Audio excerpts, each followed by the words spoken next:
नमस्ते, मी शिल्पा आकार क्राफ्ट्समध्ये आपल्या सगळ्यांचं स्वागत करते। आज आम्ही घेऊन आलोय बोरनांसाठी किंवा हळदी कुंकू समारंभासाठी घरच्या घरी अगदी आर्टिफिशियल मटेरियल न वापरता अगदी बेसिक सामानांपासून तुम्ही डेकोरेशन कसं करू शकता ते। इथे मी ब्लॅक पेपर घेतला आहे, ब्लॅक टिंटेड पेपर घेतला आहे, 21 सेंटीमीटरचा स्क्वेअर घेतला आहे आणि त्याला साजेसा असा ट्रायंगल स्टिक करून घेतला आहे, जेणेकरून एक पतंगाचा लुक त्याच्यावर क्रिएट होईल। पतंगाचा लुक क्रिएट करण्यासाठी मी इथे काही गोल्डन लेस घेतले आहेत, काही गोल्डन पेपर वापरले आहेत। ॲक्च्युअलमध्ये आजकाल बऱ्याच ठिकाणी आर्टिफिशियल फ्लावर्स किंवा बऱ्याच काही गोष्टींचा वापर केला जातो डेकोरेशनसाठी, पण एका दिवसासाठी ह्या सगळ्या गोष्टींची गरज खरंच आहे का आपल्याला? किंवा घरच्या घरी अगदी मुलांकडून करून घेता येईल अशा क्राफ्टने जर आपण आपलं डेकोरेशन केलं समारंभाचं तर त्याची शोभा अजूनच वाढेल। तर म्हणूनच आज मी तुम्हाला दाखवणार आहे अगदी सोप्या पद्धतीने खूप कमीत कमी मटेरियलमध्ये तुम्ही तुमच्या क्रिएटिव्हिटीचा वापर करून तुमचा समारंभ अजून किती सुंदर करू शकता ते। इथे मी गोल्डन लेसने आपल्या काइट्सना, म्हणजे मी इथे 2 काइट्स बनवले आहेत आणि त्याचनुसार मी त्यांना सजवून घेतलं आहे गोल्डन लेसने। तुम्ही गोल्डन लेस चिपकवण्यासाठी ग्लूगन जर तुमच्याकडे नसेल तर फेविबॉन्डचाही वापर करू शकता। फेविकॉलने शक्यतो लेस जी आहे ती पेपरवर स्टिक होत नाही। तुम्ही फेविबॉन्ड किंवा फॅब्रिक ग्लू किंवा फेविबॉन्डचा वापर करू शकता। इथे मी अगदीच काइटला जशा प्रकारे काट्या असतात तशा प्रकारे लेस लावली आहे। हा चकचकता पेपर घेतला आहे, म्हणजेच गोल्डन पेपर घेतला आहे आणि त्याला त्याची काइटसाठी बॉर्डर रेडी करून घेतली आहे। रेडी पतंगाला तुम्ही अजून वेगवेगळ्या प्रकारे मिरर्स किंवा स्टोन्सने डेकोरेट करू शकता, पण मी इथे 2च कलर कॉम्बिनेशन घेतले आहेत, ब्लॅक अँड गोल्डन। पतंगाबरोबर मी एखादं शोभेल असं फ्लावरही बनवणार आहे। म्हणजे बेसिकली माझी थीम आहे की अगदी गार्डन आहे आणि त्या गार्डनमधल्या फुलांमध्ये पतंग उडत आहेत आणि त्यामध्ये क्लाउड्सचाही काही आपण वापर करून घेणार आहोत। क्लाउड शेपमध्येही पेपर कट करून घेणार आहोत।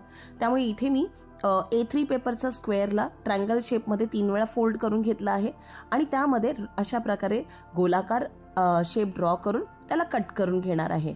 आपण जर बेसिक आर्टिस्ट किंवा बेसिक कलाकृती करत असाल तर नक्कीच हे फ्लावर्स तुम्हाला बनवता येत असतील आणि हे मी काहीशा मोठ्या साईजमध्ये बनवून घेत आहे, त्यामुळे मोठ्या साईजमधला फ्लावर्स इथे बनवून रेडी होणार आहे। खोलल्यानंतर त्याच्या ज्या कडा आहेत किंवा त्याच्या ज्या बेसिक ज्या मिडल लाईन्स आहेत त्याही मी थोडा डीप कट मारून घेणार आहे, काहीशा अशा प्रकारे। मित्रांनो आणि मैत्रिणींनो, घरच्या घरी आपल्या मुलांकडून काहीशे असे छोट्या छोट्या वस्तूंपासून जर आपण डेकोरेशन करून घेतलं ना तर एक वेगळ्या प्रकारचं वातावरण आपल्या घरामध्ये निर्माण होतं आणि आपल्या कार्यक्रमाला एक वेगळ्या प्रकारची शोभा येईल। कारण ते डेकोरेशन आपल्या मेहनतीचं असेल आणि आपल्याच घरातल्या काही बेसिक सामानांपासून असेल। आजकाल मार्केटमध्ये आर्टिफिशियल डेकोरेशनची कमी नाही आहे, पण जर तुम्ही घरातल्या माणसांकडून, घरातल्या मुलांकडून त्यांच्या स्क्रीन टाईम कमीही होईल आणि त्यांच्याकडून काही एक अशी कलाकृती बनेल जी ते स्वतःच बघत बसतील आणि त्यांना इन्स्पिरेशन मिळेल, मोटिवेशन मिळेल असेच नवीन नवीन कलाकृती बनवायला। त्यामुळे माझा आवर्जून असा एक उपक्रम असतो की मुलांना अशा गोष्टींमध्ये कसं गुंतवून ठेवता येईल। त्यांच्याच बोरनांसाठी त्यांना आपण सांगू शकतो की बाबा तू हे स्टिक कर, आपल्याला काहीतरी करायचं आहे, आपल्याला डेकोरेशन करायचं आहे तर थोडीशी मदत कर, तू एखादी बिंदी चिपकव, एखादी लेस चिटकवून दाखव। ह्या अशा प्रकारची मदत आपण त्यांच्याकडून घेऊन आपण त्यांनाही आपल्या या डेकोरेशनच्या कामामध्ये इन्व्हॉल्व करून घेऊ शकतो। तर इथे माझं फ्लावर रेडी आहे आणि काहीसं त्याच्यामध्ये सूट होईल असं सर्कलमध्ये मी एक व्हाईट सर्कल कट करून घेणार आहे, काहीसा असा, आणि त्यावर आपण लिहिणार आहोत। जर सपोज आपल्याकडे हळदी कुंकू समारंभ असेल तर आपण त्याच्यामध्ये लिहू शकतो हळदी कुंकू समारंभ अशा प्रकारे। पण इथे मी माझ्या मुलाच्या बोरनांसाठी डेकोरेशन बनवत आहे आणि त्यामुळे मी इथे लिहिणार आहे वेदचे बोरनान। आणि म्हणूनच ह्या बोरनांच्या किंवा हळदी कुंकूच्या समारंभाच्या डेकोरेशन आयटममध्ये तुम्ही अशा प्रकारचे फुलं पानं, आपण इथे पानंही ॲड करू शकता ग्रीन कलरची, पण मी इथे पानांचा समावेश करून घेतला नाही आहे, कारण माझ्या इकडची वॉल थोडीशी छोटी आहे आणि अगदीच वरच्या साईडला मला डेकोरेशन करायचे आहे, म्हणून त्या पद्धतीने आणि त्या साईजनुसारच मी डेकोरेशन सुरू केलं आहे सर. तर इथे मी वेदचे बोरनान असं लिहून घेतलं आहे ठीक मार्करने. आता ह्या छोट्या छोट्या गोष्टी आपल्या भिंतीवर किंवा आपल्या वॉलवर किंवा आपल्या टाईल्सवर कशा लावायच्या.